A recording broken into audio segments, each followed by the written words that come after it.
punto acá bien importante.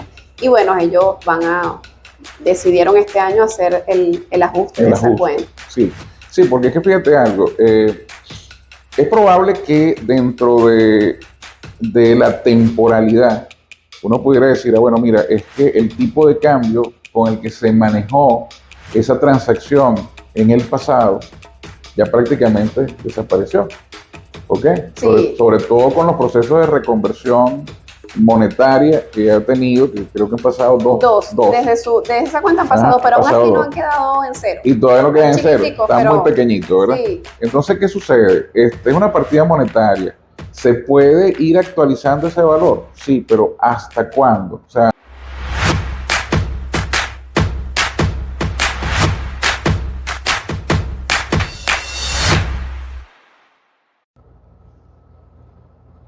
y hoy les traemos otro capítulo simplemente contable. Recuerda suscribirte a nuestro canal y activa la campanita para que te llegue la notificación de nuestro próximo video. Para continuar con esta increíble experiencia, hoy les traemos un invitado muy reconocido. Él es licenciado en Contaduría Pública, posee una especialidad en gerencia fiscal y coach profesional, con más de 20 años de experiencia como asesor de empresa y facilitador de programas de aprendizaje. Autor de los libros Aplicando NISP en Venezuela, Coaching Tributario y Solo el Cambio Puede Transformar. Él es nada más y nada menos que Carlos Gamero y hoy nos viene a hablar sobre la auditoría tributaria. Vamos a comenzar a hablarles a mis usuarios de una manera muy simple porque a ellos les gusta el tema de esta manera, que yo les exponga de una manera muy sencilla todo lo que les vaya a compartir. Vale. ¿Sí? ¿Cómo no? Comenta qué es la auditoría tributaria, Carlos. Vamos a comenzar con esa pregunta. Ok, excelente. La auditoría tributaria es un examen, un diagnóstico, una revisión del cumplimiento de los deberes formales que debe realizar el sujeto pasivo. Okay, cada empresa debe realizar hacia lo interno del negocio la verificación de los procesos tributarios, y la auditoría tributaria es una excelente herramienta para poder asegurar el cumplimiento. Perfecto, Carlos.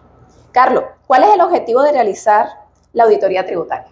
Ok, algo importante, ¿no? Es sumamente importante realizar la auditoría tributaria, debido a que en la medida que se va haciendo la revisión vas encontrando las fortalezas y las debilidades que puede tener la empresa en función de su cumplimiento tributario. ¿Ok?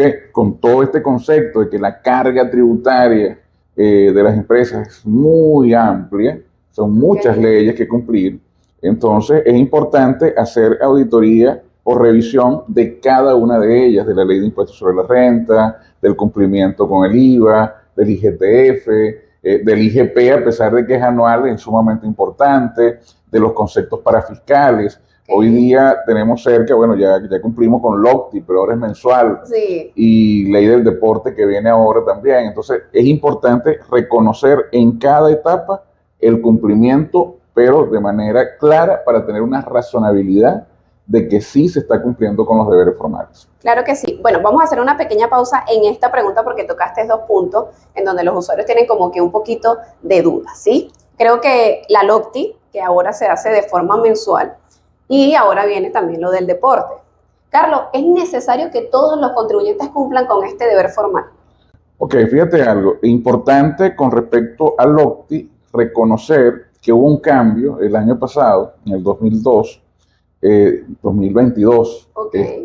abril 2022, cuando hubo una reforma y lo que se manejaba en unidades tributarias pasó a número de veces, ¿ok? Sí. Y entonces, ¿qué pasa con los ingresos brutos ahora? Los ingresos brutos ahora te están diciendo, bueno, si usted en el periodo 2022 generó más de 150,000 veces, ¿okay?, el tipo de cambio de la moneda de mayor valor, entonces usted entra en el juego de la declaración mensual a partir de este periodo 2023.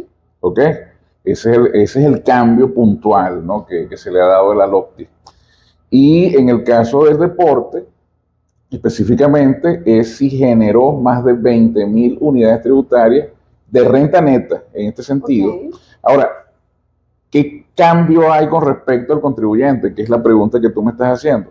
que es probable que con este cambio muchos contribuyentes que antes sí tenían que aportar ya no lo puedan hacer. Pero tienen que hacer la evaluación de lo que ocurrió en el año 2022 con sus ingresos.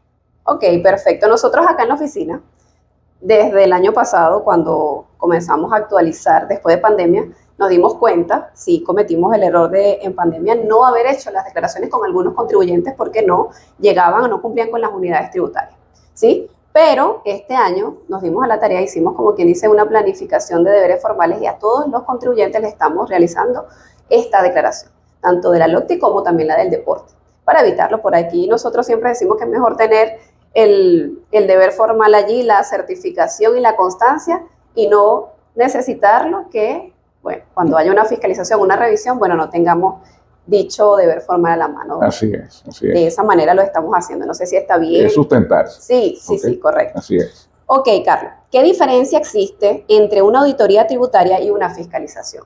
Ok, hay que ver los dos elementos, ¿no? Porque son distintos. ¿Okay? Cuando hablamos de auditoría tributaria es hacia lo interno, lo hace la empresa.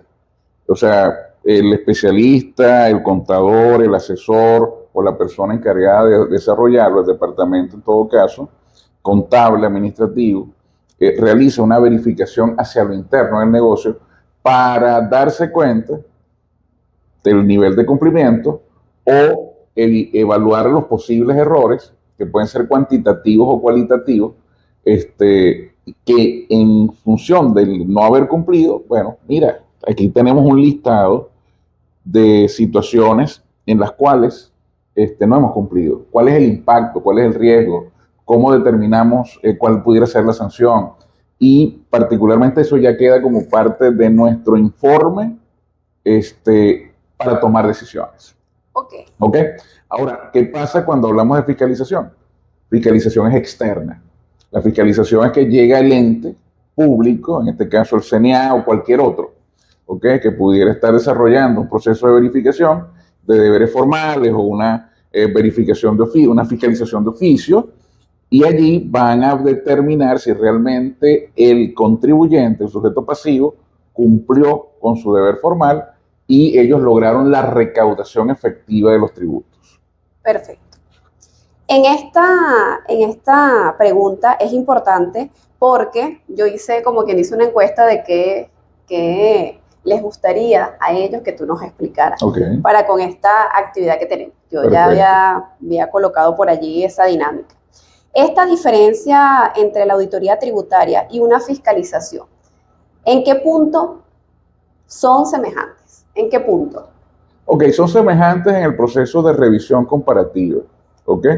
Cuando desde el punto de vista contable tú tienes tus registros bien elaborados, cronológicos, sin atrasos, tal como dice la norma, y con esa información que es la base, realizas tu declaración en los plazos establecidos, entonces debe haber consistencia entre lo que yo tengo registrado y lo que yo he declarado. Okay. El funcionario va a certificar en ese proceso de búsqueda de errores, entonces va a decir, bueno, dime, él va a partir de la declaración, tú me dijiste que me declaraste esto, ahora yo voy a verificar que en tu contabilidad esté exactamente igual. Ok. Consistencia, es la consistencia de las cifras. Perfecto, bueno, esa pregunta ya quedó contestada, la usuario que me preguntó debe estar muy atenta. ¿El CENIAT el único ente, el CENIAT es el único ente que puede realizar fiscalizaciones? No. El CNA, porque bueno, ha sido más reiterativo desde hace muchísimo tiempo haciendo este proceso, pero hay otros entes que pueden hacerlo. Seguro Social, INSES, FAO, en este concepto. Pudiera INSACEL en el contexto de la seguridad laboral. También puede ser SUNDE, Sí. Este concepto de la estructura de costos también está ahí. Y cualquier otro organismo que amerite verificar el proceso de recaudación, que es allí donde está el cumplimiento del deber formal. Quiere decir que entonces todos los entes engloban una administración tributaria, una auditoría tributaria, perdón. Todos los entes, como estamos hablando de conceptos externos, todos los entes tienen la posibilidad o la facultad de realizar fiscalizaciones. Hablando, se me escapó allí también decir las alcaldías. Sí. ¿Ok? Ellas aquí, bueno, en Maracay sí, bueno, todo el estado de Aragua, las alcaldías últimamente se ha hecho notar bastante. Así es. Estos gentes se han hecho notar y bueno, eso ha traído, no vamos a decir algo negativo, sino positivo, que todos los especialistas estemos muy atentos para con el cumplimiento de este deber formal, para con las alcaldías. ¿Sí? ¿Cuál es la importancia de la auditoría tributaria para los sujetos pasivos? Ok, como es hacia lo interno, el concepto de la verificación, quizás con más calma, se puede hacer una revisión. Primer concepto, ya yo tengo a la mano los documentos, ¿sí? Que es mi evidencia. Entonces, ¿qué sucede? Yo he venido trabajando con un término que lo denomino cuadrante de negocio, ¿bien? Y cuadrante de negocio es, mira, ¿dónde ocurre el hecho imponible? A través de la auditoría tributaria te vas a dar cuenta dónde ocurre el hecho imponible. Okay. Y generalmente ocurre en lo operativo, que es donde está la acción. Estoy vendiendo, estoy comprando, estoy vendiendo, estoy comprando. Una venta, lógicamente, es ya un concepto grabado, a menos que sea un producto o servicio exento o exonerado. Pero partiendo del operativo, lo importante es que esa operatividad, venta, compra, logística, control de inventarios, tenga documentación fidedigna para que a nivel administrativo podamos evaluar esto. Y que esa evidencia, ese soporte, esa documentación me sirva para el registro contable, porque si no, o sea, la objetividad se pierde. Entonces, en mi proceso de evaluación yo tengo 3 conceptos en los cuales el control interno es fundamental: lo operativo, lo administrativo y lo contable. Y partiendo de esos 3 elementos, tengo un sustento, que es mi contabilidad ya registrada y analizada, para poder hacer las declaraciones en el cuarto cuadrante, que sería lo tributario. Ok, eso cuando tú dices la parte interna, también yo tengo clientes en donde yo soy su contable externa, soy su auditora. Esto también aplica, esta auditoría aplica también para los que trabajamos de forma externa. ¿Cómo lo manejaríamos Okay, en esa terminología. Sí. Ok, si yo soy, vamos entonces a hablar del contador que trabaja internamente en el negocio y el contador que desarrolla su trabajo independiente. Sí. Dentro del contexto de la auditoría, es probable que yo diga, bueno, yo necesito que ustedes que están acá en el departamento lleven a cabo el proceso de auditoría en función de un alcance. Quiero verificar retenciones de impuestos sobre la renta. ¿Ok? Entonces se hace un trabajo de verificación de retenciones de impuestos sobre la renta de los últimos 6 meses para verificar si realmente hicimos las retenciones de impuestos sobre la renta en los periodos que correspondía y las declaramos y las enteramos y o no. ¿Ok? Vamos a ver. Ahora, eso es interno. Yo pudiera, como dueño de negocio, decir, bueno, voy a contratar a un auditor externo o a un contador externo o un asesor externo para que me realice el trabajo. Igualito el proceso es, y revísame mis retenciones, pero entonces él tiene que emitir un informe. Tanto internamente como externamente hay una responsabilidad. Y la SEC 7, ¿okay? Que es un esquema de trabajo profesional del contador, que es la revisión del ámbito tributario dentro de las empresas, se debe generar un informe correspondiente, siendo tanto interno como externo. Sí, de hecho, cuando muy acertado pensé que me faltaba algo por hacer, siempre llevo mis papeles de trabajo, trato de pedir lo que vaya a auditar en ese momento, alguna partida, sobre todo el inventario y las cuentas bancarias, específicamente de algunos meses, no corrido, sino pido meses, por ejemplo, marzo, luego julio, agosto, y de verdad que no trabajo de esa manera, pues no he saltado ningún procedimiento. Teníamos esa inquietud, tanto yo como otros usuarios que me hicieron en la cajita de preguntas me dejaron también esta acotación, por eso la pregunta. Excelente. Hay algunos especialistas que trabajan también de forma externa como auditor y bueno, siempre estamos compartiendo criterios. Esta es una de las dudas que teníamos. Perfecto. ¿Sí? Fíjate, ¿cuáles son las bases legales en las cuales nos podemos apoyar o se pueden apoyar los sujetos pasivos especiales? Mira, esa pregunta es como muy amplia, pero yo voy a sintetizar un concepto que considero que es fundamental. Y lo vengo diciendo desde hace rato porque yo he venido hablando de algo que se llama enfoque sistémico tributario. Ok. Bien, y yo comienzo hablando de la contabilidad, porque la contabilidad es la base. ¿Ok? Artículo 88 de la Ley de Impuestos sobre la Renta establece que los contribuyentes deben llevar en forma ordenada y ajustada principios de contabilidad, bueno, todos los registros, para que sean evidencia comprobatoria. Y después por allá, en el Código Orgánico Tributario, cuando yo estoy dictando la charla, los cursos, la gente se ríe, pues yo le digo que hay un artículo del Código Orgánico Tributario que es su amigo. ¿Ok? Porque todo el mundo piensa que el Código Orgánico Tributario es lo peor, porque son las sanciones y todo lo demás. Pero también te aconseja.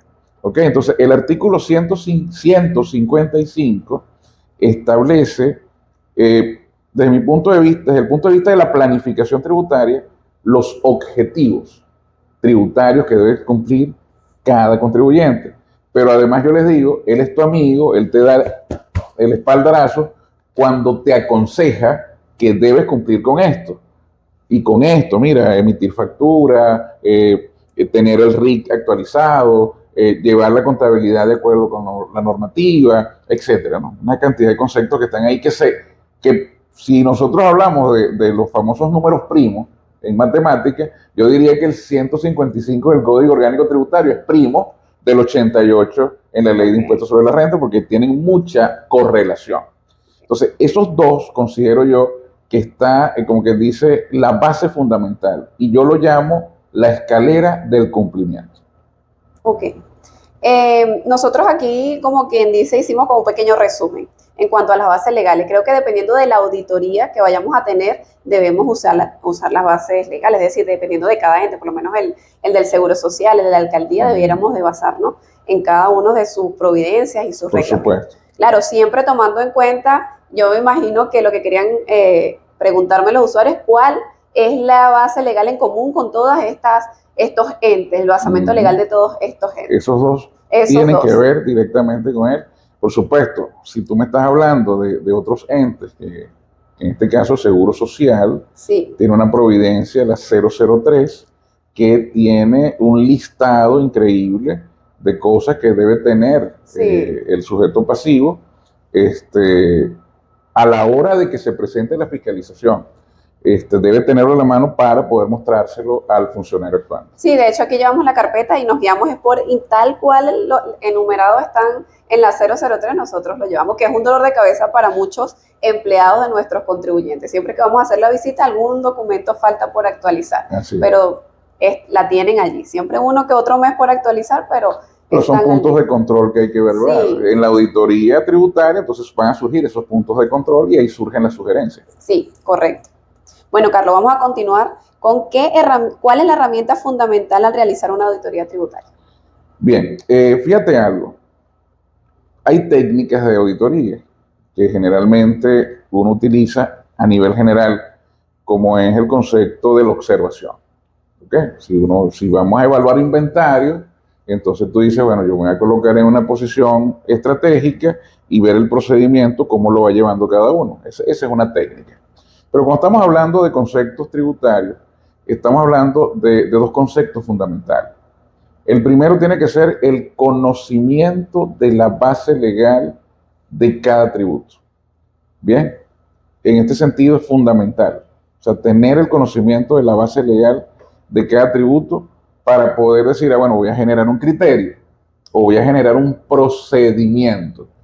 Tengo la base legal, tengo el procedimiento, compra-venta, por decir algo, y voy a generar un escrito que se va a transformar en el procedimiento tributario asociado al proceso de negocio. Bien, eso es sumamente importante. Y el otro elemento de revisión, específicamente, es el que tiene que ver con el cuestionario de evaluación tributaria. Bien, en este cuestionario tú vas a colocar una serie de preguntas, dependiendo del tipo de tributo que vayas a evaluar, y entonces tú dices, bueno, pues, por ejemplo, yo podría decir, se tiene a la mano todos los elementos asociados a el valor de mercado de los activos fijos para la declaración de impuestos a los grandes patrimonios? Ok. Tremenda pregunta, ¿no? Sí. De hecho, hicimos un envío, Ok. un curso nosotros cuando estábamos con las declaraciones, ¿recuerdas? Así es, claro, Sí, por supuesto. porque tenía todavía algunas dudas Las con dudas, eso. claro. Sí, Y de verdad entonces que allí la pregunta, la respuesta tiene que ser, cuando es cuestionario, la respuesta es sí o no. O sea, ok. es cerrada la respuesta. Si me dices que sí, sí lo tenemos, ok, Comienzas ajá. demuéstramelo, dime Ok. dónde está la documentación, lo tienes las cotizaciones, tienes todo a la mano, tienes los documentos, las facturas, el comparativo, perfecto. Si me dices que no, Ok. entonces hay un punto de debilidad. Bien, entonces hay que ver dónde está la falla. Entonces, cada vez que vayas haciendo una pregunta, por ejemplo, la empresa recibe de todas las transacciones de compra, la empresa recibe la factura fidedigna de parte del proveedor. Esa es otra Ese es pregunta, un tema ahorita bastante complicado bien complejo, ¿no? sí, con el tema de las facturas. Aquí Así es. nosotros tenemos casi todos los clientes, por no decirlos todos, que el tema de la factura fidedigna, como acabas de decir, que sean legales, que no sea un recibo, que no sea una nota de entrega, de verdad que es complicado. Aparte de eso, como estamos nombrando el cuestionario y las preguntas que le debiéramos hacer, la pregunta que aquí más se repite, sea un contribuyente diferente a otro, es: ¿usted lleva la conciliación bancaria? ¿Lleva la relación de divisas, de entradas y salidas? El control de entradas y salidas de moneda extranjera. Sí, de divisas, eso, ¿Ok? exacto. Entonces esa es otra pregunta. ¿Lo tiene o no lo tiene? A ver, respuesta, sí, no, sí, no. Ah, sí, hay fortaleza. Ok. Pero igualito hay que revisar. ¿Ok? Porque uno no Sí. sabe qué hallazgo se puede conseguir. Y cuando nos toca, porque nos ha tocado, he compartido mucha esa información, en los cierres fiscales nos tocó, realizar la declaración sin esa información. ¿Cómo manejarías el informe? Ok, fíjate algo. Importante esa pregunta porque es una toma de decisiones. ¿Bien? Es una toma de decisiones. O sea, quizás por desconocimiento, vamos a suponer que sea por desconocimiento de causa. Vamos a poner ese primer Ok, ejemplo. Entonces, como hay desconocimiento de causa, bueno, no se solicitó la factura porque no teníamos conocimiento de que teníamos que traerla. ok, O sea, famosas excusas allí. Entonces, en ese caso, ya tú no tienes sustentabilidad. Al no tener sustentabilidad, tú dices, bueno, ¿cómo registro algo que no tiene un documento? Y cuando llego a la declaración de impuestos sobre la renta, entonces el problema que se presenta es cómo puedo yo brindar una opinión limpia con respecto a un concepto que no lo tiene. O sea, ok. porque, por ejemplo, vamos a verlo desde el punto de vista de los hallazgos. Sí, Desde el punto de vista de los hallazgos es situación ok, observada, criterio, ok. y entonces la situación debe ser igual al criterio. Por ejemplo, el criterio dice, la providencia administrativa 0071 establece que se debe tener, o el contribuyente debe solicitar la factura o obtener la factura fidedigna, de acuerdo con los requisitos de la 0071. Okay. Perfecto, ese es el criterio. Cuando estás haciendo la revisión, te consigues, bueno, déjame verificar, bueno, si tiene factura, si tiene factura, si tiene factura, cumple, vamos a hacer el chequeo, si cumple con los 16 requisitos. Ah, pero resulta que en el camino de la revisión te consigues con algo que dice, espérate, ya va, ¿cómo es esto?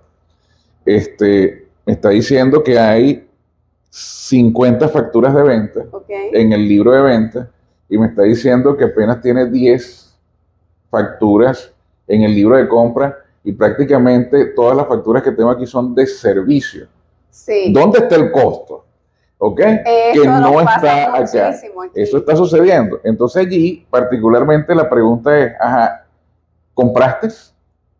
¿Hubo salida de dinero? ¿Cuál fue el tratamiento que le diste a ese inventario? ¿Ok? Sí. Y ahí comienza el proceso. Ah, no, que tengo una nota de entrega. Bien, de acuerdo a la providencia administrativa 0071, las notas de entrega son unos documentos equivalentes. Probatorio. Probatorio. Se puede probar ¿no? que entró la mercancía. Exactamente, pero es que la nota de entrega es temporal. Ok. Bien, y el artículo 20 de la 0071 te indica que se utilizará solo en procesos que no signifiquen ventas. Ok. Ok, solo para traslado de un lugar a otro. Bien, entonces, cuando dice el artículo 55, cuando no se emita la factura Específicamente, se podrá emitir o utilizar una nota de entrega para trasladar la mercancía del lugar A al lugar B. Cuando llega al lugar B, la función de la nota de entrega muere. Okay. Porque después te indica, el propio artículo 20 te indica que la factura que se emita hará referencia a la nota de entrega y debe emitirse dentro del periodo correspondiente. Y si estamos hablando de IVA, el periodo correspondiente a IVA es mensual. Okay. Dependiendo si eres sujeto pasivo especial o no, porque está en concepto quincenal asociado. Sí.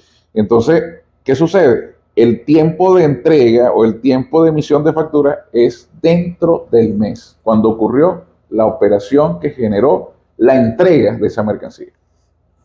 Mira, Carlos, nosotros acá en la oficina tenemos una lista bastante amplia de contribuyentes que nos tocó que hacer, como quien dice, para cubrirnos la espalda, como uno dice coloquialmente, un informe en donde ellos estaban conscientes de la omisión de información. Porque es que de verdad que tuvimos que realizar la declaración, porque obviamente ellos también lo decidieron así, en donde nosotros ni siquiera pudimos ver una relación bancaria. No sabemos qué cantidad manejan en divisa, que eso no se puede ocultar. Ningún negocio, muy pocos, a menos que de verdad sean negocios. Tengo uno. De hecho, es a quien le llevo la auditoría externa, que ellos pasan todo por banco y dicen quitarse el dolor de cabeza de las divisas. Pero la mayoría de mis contribuyentes manejan divisas. Y hay muchos clientes que no llevan esa relación. De verdad que es complicado. Y el tema de las compras, para las personas los contribuyentes que realizan productos que es la empresa es manufacturera, es complicado hacerle una estructura de costo. Así mismo porque son notas de entregas. Así es. Fíjate algo, entonces, ya que hablas del concepto del control de entradas y salidas de moneda extranjera, es fundamental. Fíjate algo, este es un país que ha dado un giro increíble. Sí. Anteriormente ni nos preocupaba, cuando existían los billetes que eran bolívares, entonces tú decías, bueno, el panamericano viene, me trae la remesa, y bueno, esto es para los viáticos, los choferes y todo lo demás, ¿no? Por decir algo. Y tú tenías una caja principal, y en la caja principal llevabas el control, y tenías que hacer un arqueo del efectivo mes a mes. Y eso era tu soporte, tu sustento. Sí.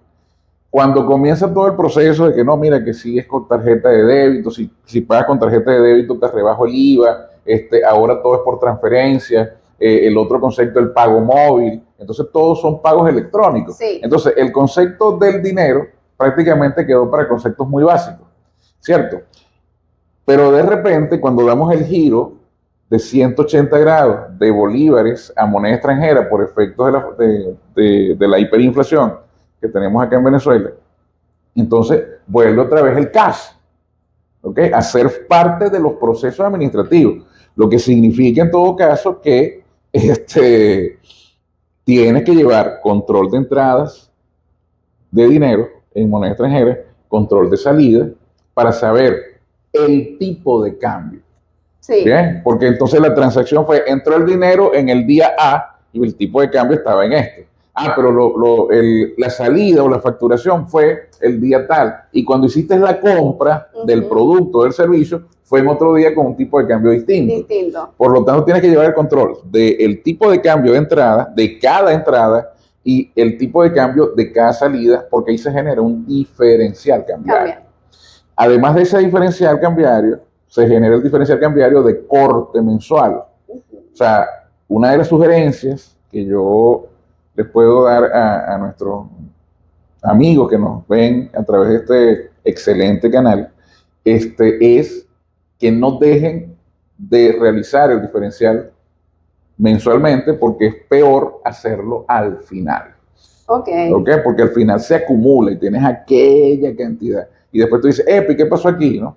Es preferible llevar una planificación del diferencial cambiario, saber que va subiendo, porque va a haber un concepto de incremento, porque generalmente tenemos cuentas custodias o tenemos fondos en moneda extranjera, y eso genera pues el crecimiento del diferencial cambiario de ingresos, que es gravable.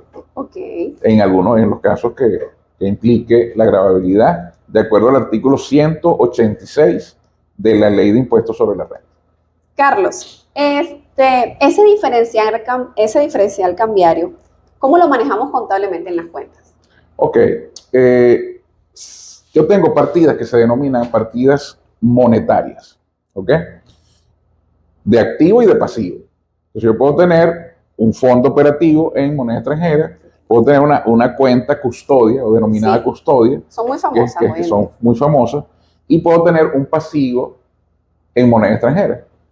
Antes hablábamos de pasivo moneda extranjera con proveedores del exterior, Sí, porque era el movimiento, sí. ¿no? Hoy podemos hablar de pasivo quizás en moneda extranjera por convenios entre partes, como lo establece el artículo 128 de la ley del Banco Central de Venezuela.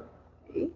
Y entonces tengo partidas monetarias de pasivo y partidas monetarias de activo. Cuando tengo partidas monetarias de activo, el diferencial cambiario debe ser registrado en una cuenta de otros ingresos por diferencial cambiario, que generalmente cuando hablamos de los códigos de cuenta, las cuentas 4 son ingresos, las 5 costos, las 6 son gastos, las 7 son otros ingresos y Ajá, las 8 son otros ingresos. sí. Entonces, en esas cuentas de otros, vamos a colocar lo que sería el diferencial cambiario, si es de pasivo, a otros egresos, y si es de activo, a otros ingresos. Y ahí llevamos los conceptos. Ahora, ¿qué es lo que pasa? La pregunta es, ¿realmente se realizó? Dice el artículo 186. ¿Cuándo se debe reconocer? Cuando existe reajustabilidad en las partidas. Sí. Ok, entonces la pregunta es, ¿lo cobraste o no lo cobraste? ¿Lo pagaste o no lo pagaste? Entonces, si yo cobré, vamos a hablar de cuentas por cobrar y cuentas por pagar, que es lo que establece el 186. Entonces, en el caso particular de que lo cobré y generó diferencial, ese diferencial es gravable, porque ya es disponible, ¿ok? Ya es realizado, ya está realizado y de paso ya era disponible desde el momento que se facturó, pero está realizado porque lo cobraste. En el caso particular de que no lo hayas cobrado, no lo has realizado todavía. Y como no lo has realizado, no es gravable hasta que lo cobres. Ok. Eso allí. Cuando vamos a la parte del pasivo, entonces muchas veces nos preocupamos por la deducibilidad del diferencial cambiario. Y entonces el contexto es, ¿lo pagaste o no lo pagaste? Ok. ¿Ok? Si lo has pagado, es deducible. Y si no lo has pagado, no es deducible. Es lo que establece el artículo 186. Ahora, ¿qué pasa pero profesor, usted me está hablando de las cuentas por cobrar y cuentas por pagar? ¿Y qué pasa con el efectivo? Ahí ese es el punto que Ajá, vamos ¿y qué a... pasa con el efectivo? Bueno, el efectivo va a estar en una vinculación de uso, ¿ok? Porque se supone que yo tengo moneda extranjera por el hecho particular de que estoy invirtiendo.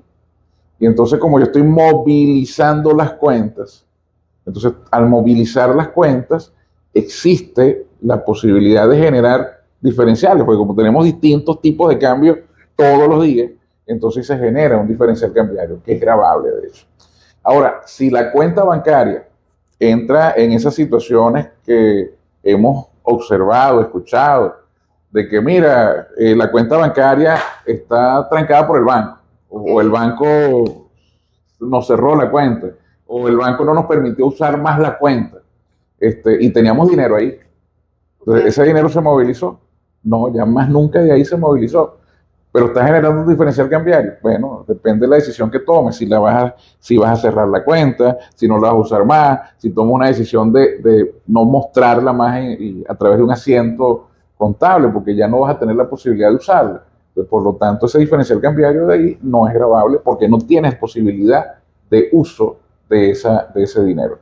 Que pasó mucho cuando estábamos con Cadivi, Sencoex, ¿ok? De eso te iba a comentar. ¿Te recuerdas que te llamé y te dije que tenía el Sí. cliente Ajá. que tenía una cuenta de cuentas por pagar a proveedores, pero del extranjero desde cuando Cadivi? Tenían una deuda y bueno, te pedí recomendación qué hacer en ese caso. Ellos tomaron la decisión que tú nos recomendaste, que fue tratar de sacar la cuenta del balance y bueno, asumir ellos esa pérdida que obtuvieron ellos allí, pues sea pérdida por diferencial cambiario, que es ahí donde yo iba. Tengo otro punto acá bien importante. Y bueno, ellos decidieron este año hacer el ajuste de esa cuenta. Sí, sí, porque es que fíjate algo, Es probable que dentro de la temporalidad uno pudiera decir, bueno, mira, es que el tipo de cambio con el que se manejó esa transacción en el pasado ya prácticamente desapareció. ¿Ok? Sí. Sobre todo con los procesos de reconversión monetaria que ha tenido, que creo que han pasado dos. Desde esa cuenta han pasado, Ajá, han pero aún pasado así no dos. han quedado en cero. Y todavía no quedan en cero, Chiquiticos, están muy pero pequeñitos, ¿verdad? sí. Entonces, ¿qué sucede? Es una partida monetaria. ¿Se puede ir actualizando ese valor? Sí, pero ¿hasta cuándo? O sea, ¿realmente le van a reconocer al cliente ese dinero en el futuro? Si, ¿cuánto tiempo ha pasado de eso? Entonces, tú dices, bueno, mira, ha pasado muchísimo tiempo, no creo que se lo vayan a reconocer. No. ¿Entiendes? Por lo tanto, hay que tomar una decisión con respecto a esa cuenta. Sí, correcto. Por lo menos también en la pérdida, para finiquitar este punto, Ajá. ¿qué pasa cuando el contribuyente recibe el dinero, la venta, por la tasa de cambio del Banco Central de Venezuela?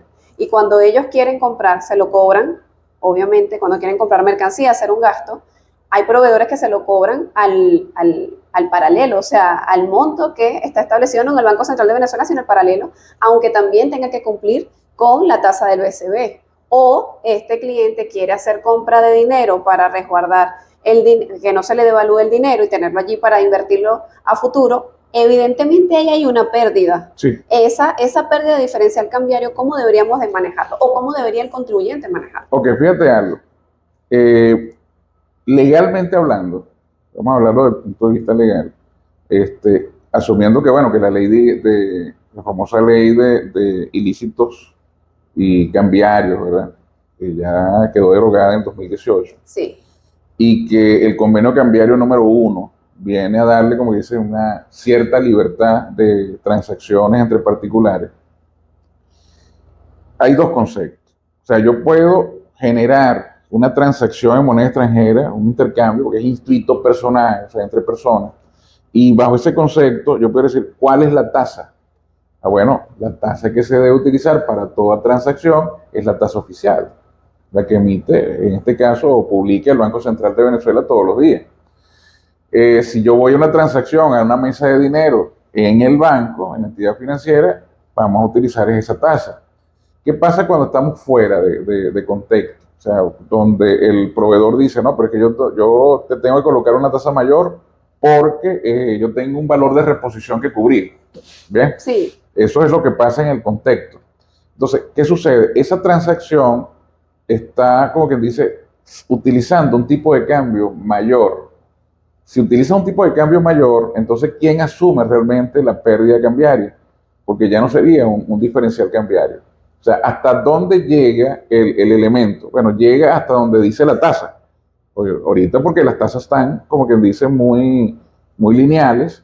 Una está en 24, la otra está en 25, y de repente el concepto de decir, asumo la pérdida es un poco más riesgoso, tiene un riesgo financiero, Sí. porque va a depender del monto. Fíjate tú que has mantenido el diferencial, la brecha muy baja, Sí. pero si los montos de transacciones son $10,000, $50,000, $40,000, cuando lo multiplicas por ese diferencial te genera una pérdida importante. Correcto. Ahora, tenemos que entonces llevar el concepto de la evaluación. ¿Cuál es la diferencia entre el famoso paralelo de transacciones que pueda el proveedor realizar y cuál es la diferencia entre el Banco Central?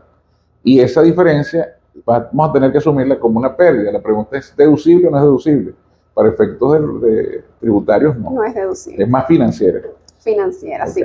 Pero no es deducible. De hecho, con uno de los nuevos clientes que tomé a principio de este año tenía un monto considerable en la cuenta de pérdida diferencial cambiario. Lo tomaron como deducible y cuando tuvieron la fiscalización, mira, de verdad que fue complicado. Ellos se cambiaron, por eso a lo mejor su otro especialista no supo explicarse bien, y aunque le volví a explicar, coincidía con el criterio del otro especialista, ellos querían que fuese deducible. Claro. Pero no, tuvieron que, la fiscalización todavía está abierta porque es que es muy alto el monto que tenían allí, y que durante 4 años creo que lo han venido tomando como deducible. 3 años, 3 años, este sería el cuarto. 3 ejercicios económicos como deducible, bueno, ya tú sabes cómo son Claro. en la administración tributaria los fiscales. Déjame hacer un inciso ahí como en este contexto. En el curso de auditoría tributaria Okay. y en el libro Coaching Tributario, yo hablo acerca de un aspecto que lo asocio al famoso cuento de Navidad de Charles Dickens. ¿Ok? Sí, sí. ¿Ok? Sí, sí. Allí estamos hablando de los fantasmas del pasado, los fantasmas del presente y los fantasmas del futuro. Y en ese concepto de los fantasmas del pasado es donde tenemos que tener mucho cuidado. O sea, porque de repente si estamos en el presente nos vamos a dar cuenta en un proceso interactivo de revisión, oye, mira, pasó esto, no, bueno, ¿cómo podemos hacerlo, no? Y sin embargo, el riesgo puede ser que minimice, pero cuando es del pasado, trae una consecuencia, una decisión. Decidimos en la empresa que no haríamos o que haríamos deducible el diferencial.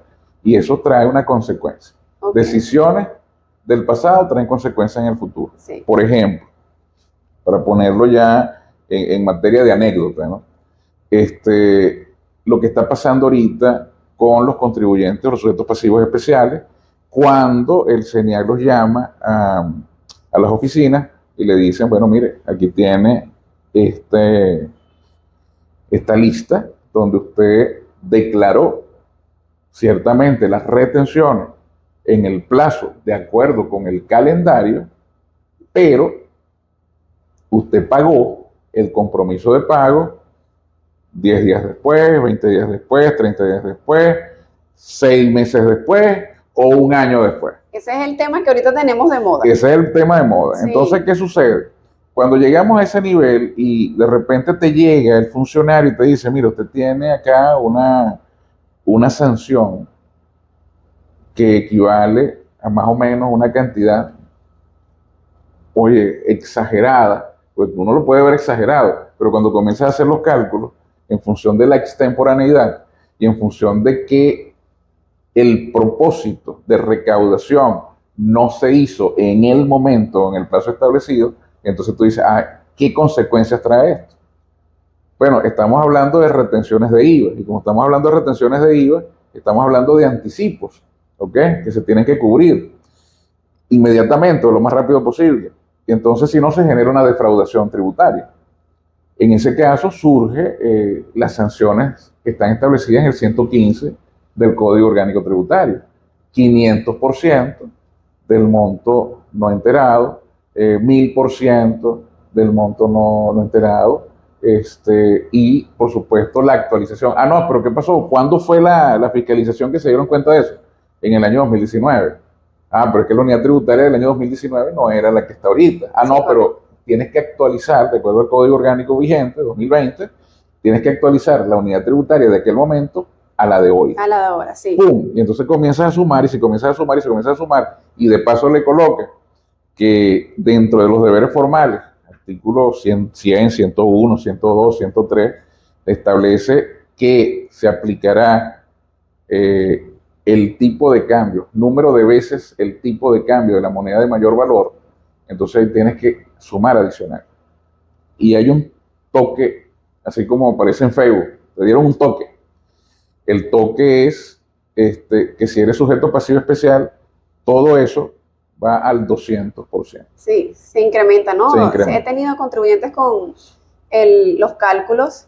Obviamente aquí llevamos como quien dice una relación de cuando el CNA arroja error, que declaramos dentro de lo establecido y automáticamente la planilla sale con fecha como que si ya está a destiempo y aquí lo tenemos que llevar a un control, pero adicionalmente a eso tenemos que llevar la carta explicativa del CNA para enterar de ese error. Así es. Pero sí, los montos son considerables. De verdad que sí hemos tenido casos acá en la oficina. Así es. Bueno, Carlos, iba a dejar de último que nos comentaras acerca del libro Coaching Tributario. Okay. ¿Sí? Y bueno, ya tocaste el tema, me gustaría que... Bueno, mira, el libro Coaching Tributario viene a ser como especie de un manual de consulta con respecto a lo que es la parte tributaria. Okay. Pero ¿cómo manual de consulta? Bueno, que te va explicando de manera sencilla el tratamiento de la aplicación de la norma tributaria en tu empresa. Partiendo desde lo que es la constitución de la empresa hasta lo que estamos hablando ahorita, que es la auditoría tributaria. O sea, un paso a paso. Son 10 capítulos en 150 páginas que lo que tienen es pura, bueno, mira, eso es contenido sumamente importante De valor. para el cumplimiento de los deberes formales, pero también para que tanto estudiantes, profesionales, asesores, tengan una guía de consulta con respecto a esto. Cada capítulo, si sabemos que a muchas personas no les gusta leer, o sea, quieren algo ya sintetizado. Entonces, Puntual, simple. puntual. Yo lo que directo. quiero es que tú me digas la cuestión ya de una vez, ¿okay? Así me Como exigen. los dueños de negocios. Sí, así me exigen aquí la información. Así es. Entonces, cada capítulo tiene un resumen al final. ¿Bien? O sea, si no te quieres leer el capítulo completo, te lees el resumen y ya tienes los tips. Ok. Específicos. Entonces, estamos hablando más o menos de 5 o 6 tips por capítulo. Estamos hablando, pues son 10 capítulos, ya tienes 50 tips a la mano que te van a dar, bueno, cualquier cantidad de información. Más bases legales. Ayer me llamaba muchísimo la atención que estaba terminando el curso de todo lo que necesitas saber acerca de IVA. Y uno de los comentarios que me hacían en Zoom era, ahora parecemos abogados. Y yo le digo, no, es que el profesional de la contaduría tiene que saber de todo, no solamente de registros contables, de NIF, tiene que saber de auditoría, tiene que saber de tributos, tiene que saber de economía, o sea que tienes que ser un profesional integral. Sí, correcto. De hecho, bueno, mi segunda carrera, abogado, y de verdad que tiene mucho que Mucha ver. vinculación. Tenemos que estar en constante actualización y aprendizaje. Así mismo. Definitivamente para poder sobrevivir en estos tiempos y los que vienen acá en Venezuela, los que trabajamos de manera independiente. Así y bueno, qué más ejemplo que tú, que Gracias. de verdad que tienes más de 20 años compartiéndonos tanta información, actualizándonos. Me anoto allí de primera porque recuerdo que cuando estaba estudiante te conozco. Así es. Y oye, bueno, para mí es un honor tenerte Gracias. acá en mi canal. Estamos para servir. Claro que sí. Bueno, Carlos, para finiquitar ya esta experiencia fabulosa, sé que a todos los usuarios les va a encantar que te haya invitado acá a mi canal. ¿Qué sugerencias y comentarios tienes para dejarles acá a mis usuarios? ¿Qué recomendaciones? ¿Qué les puede dejar a ellos? Ok, bueno, mis estimados amigos que están allí, ¿verdad? Escuchándonos, entiendo que hay situaciones que posiblemente son un poco complejas, pero es que todo proceso tiene una complejidad. Y en la parte tributaria no se queda atrás. Entonces, lo más importante que tú tienes que hacer, primero que nada, es planificar, ¿ok? La planificación tributaria tiene que ir de la mano desde el principio del año. No tienes que esperar a último momento para saber y distinguir y qué es lo que vamos a hacer, ¿no? Porque si tú lo vienes haciendo desde el principio de año, reconociendo cada tributo que vas a aplicar y además, ¿ok? Entiendo que es importante tus procesos administrativos. Si puedes ir incorporando en tus procesos administrativos lo que es la base legal, que está directamente vinculada con la venta, con la compra, con la factura, con los procesos que tienes que desarrollar en el día a día, ya tú vas a tener a la mano una guía fundamental para que puedas cumplir con tus deberes formales de lo mejor. Pero también la planificación es fundamental y por eso cuando hablamos de planificación tenemos que establecer objetivos. ¿Cómo medimos la gestión tributaria de la empresa si no establecemos objetivos que nos permitan hacer seguimiento? Entonces, te voy a dejar esa palabra para que reflexiones. Hay que hacer seguimiento al control interno y a los procesos de negocio. Bueno, nosotros nos despedimos. Muchísimas gracias por acompañarnos una vez más y bueno, Carlos, gracias. Estamos para servir. Gracias, Astrid, por la invitación y bueno, aquí estaremos siempre que lo necesites. Bueno.